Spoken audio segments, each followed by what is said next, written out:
into school.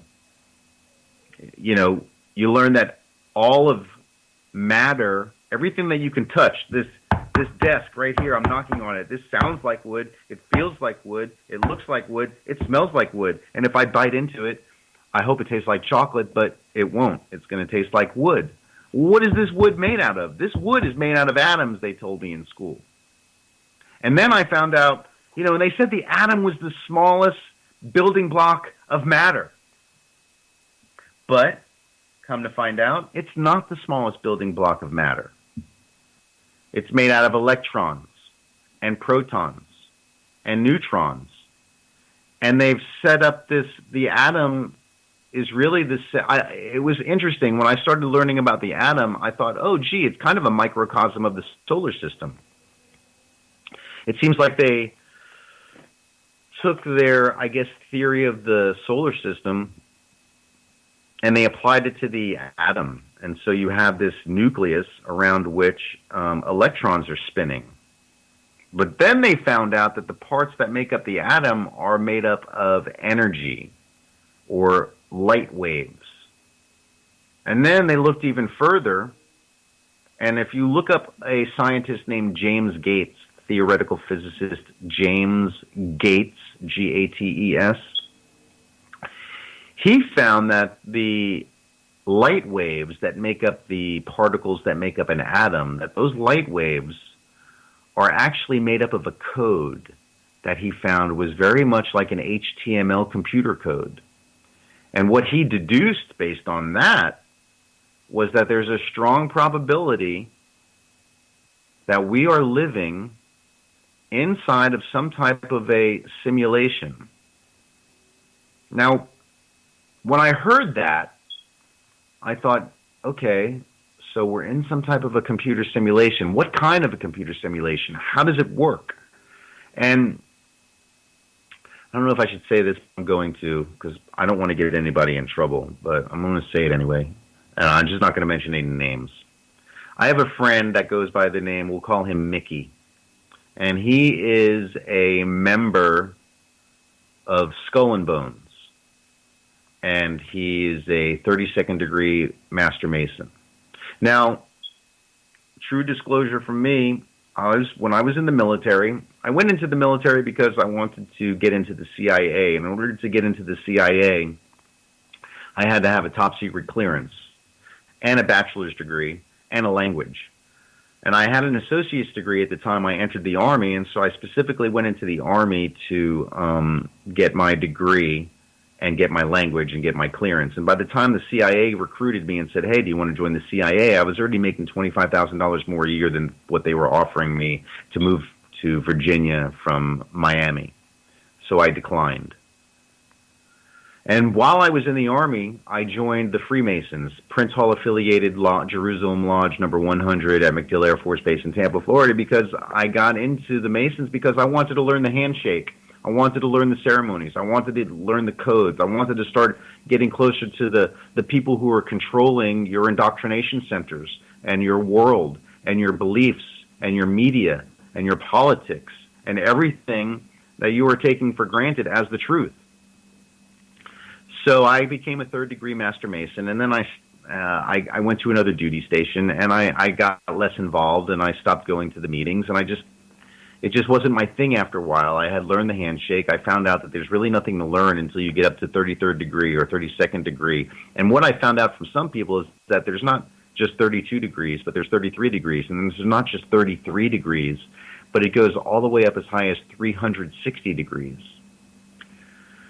So my friend Mickey, a member of Skull and Bones, a 32nd degree Master Mason, someone who is in the know, I asked him, I said, listen, I'm learning now that there's a very strong probability that we're not even living in base reality. In fact, at that conference or some of those conferences that I've looked at regarding the nature of reality, Elon Musk, I don't know if you guys know who Elon Musk is, but he's the founder of Tesla and SpaceX.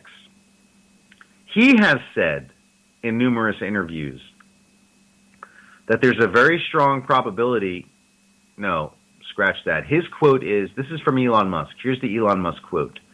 There is a 1 in billions chance we are living in base reality. A 1 in billions chance we are living in base reality. Meaning, if we're not living in base reality as real flesh and blood, like when, I smack my skin right here, this isn't skin. This isn't really flesh. This is atoms made of light, made of a code. But maybe this simulation is based on base reality. Maybe it's a simulation based on something, if it is. So I asked Mickey, I said, well, I don't really understand, what kind of a computer simulation are we in then? I don't, what would be the makeup of it?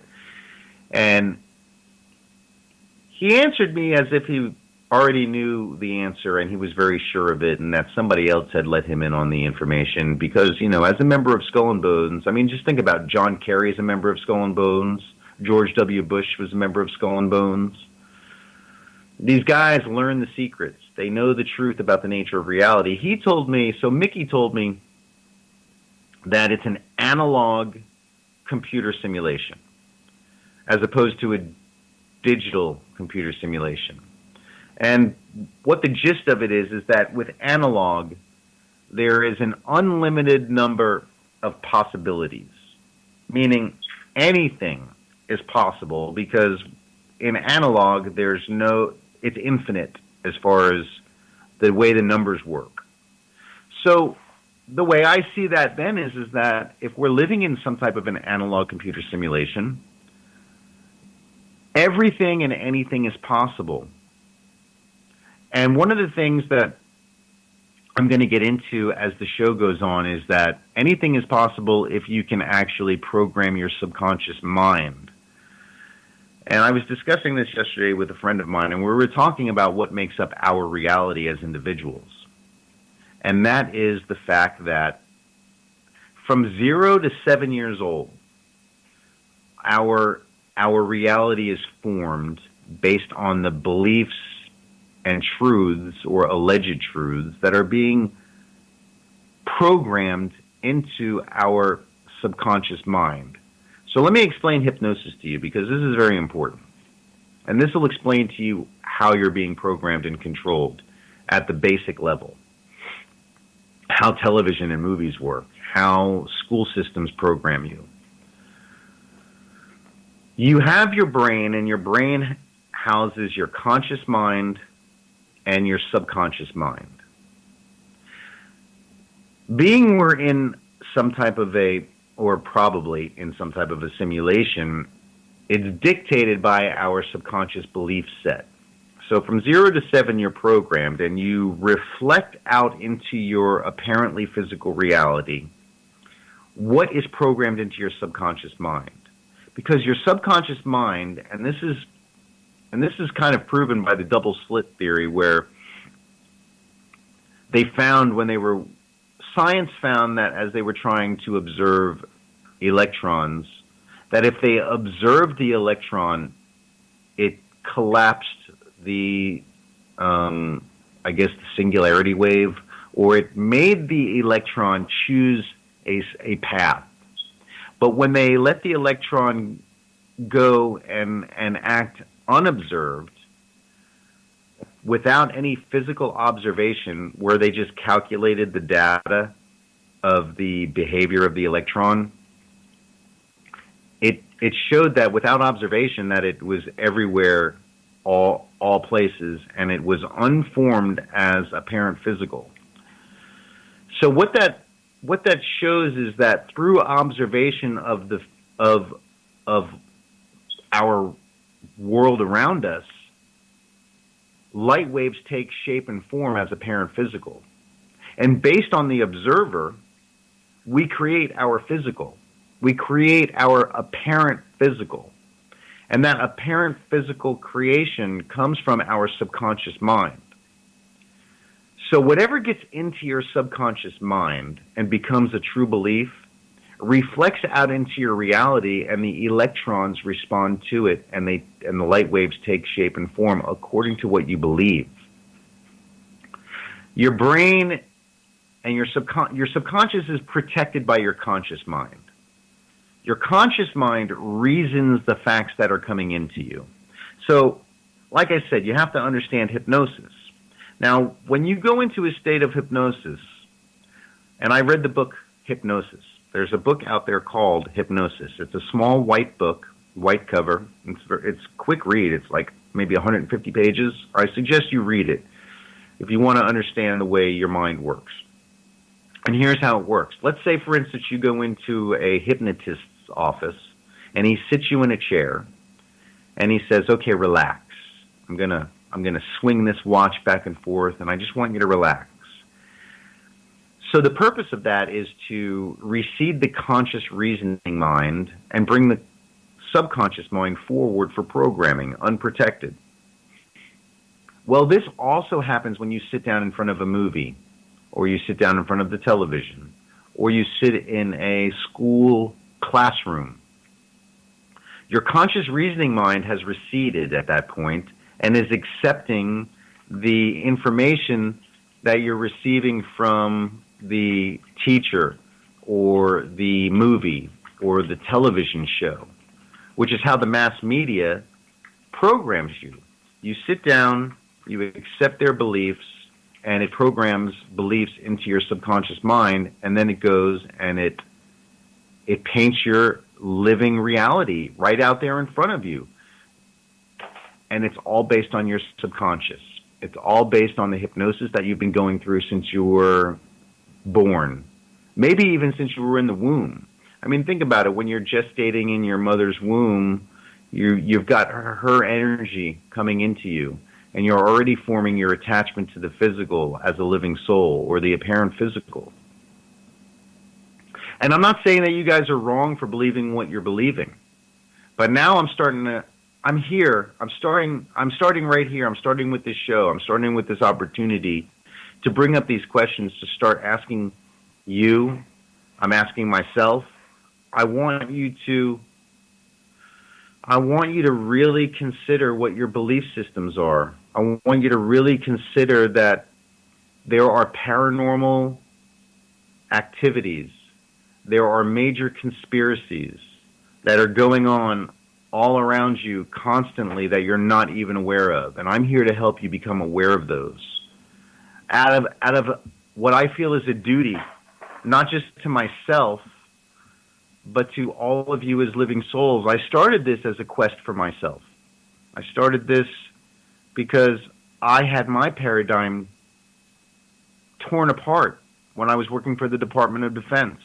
I got into the military, and I wanted to join because I wanted to join the CIA, because I wanted to serve and protect our country, our nation, our way of life, our truth, our justice, the American way, everything that the Constitution stands for. And I found out that the Constitution is just articles of incorporation of a company that has put you under their jurisdiction, and they force you to go to school. They hold your birth certificate. If you don't go to if you have children and you pull them out of school without the permission of the state, they'll come and take your children away from you. Why? Because you do not control your children. They're property of the state. You, the audience, each of you, even me, which I'm working on getting out of through the UCC1 financing statement, I'm a property of the state. I'm a piece of cattle on a large farm with a big ice wall around it that you think is the Antarctic, on a large flat plain possibly, in some type of an analog computer simulation. All right, we're getting near the end of the show, so I just want to tell you guys, thank you for tuning in. I want you to email me as soon as you get the chance with the answer to that question and some supporting information that says why you believe we're on a spinning sphere or not. farnham.ronald@gmail.com. Now, on the next show, I plan on having Kenny Lee Lewis of the world-famous Steve Miller Band. He's going to come on, and he's going to be my first guest. He's a friend of mine. We've worked on some projects before, but he's got a fascinating book out called Skeleton Dolls. And I'm right in the middle of reading it. Actually, I'm about 70 pages in. It's a 500-page book, but it's a page-turner. And it's it's a paranormal conspiracy. It's an adventure, and it's very interesting, and it's important that if you get a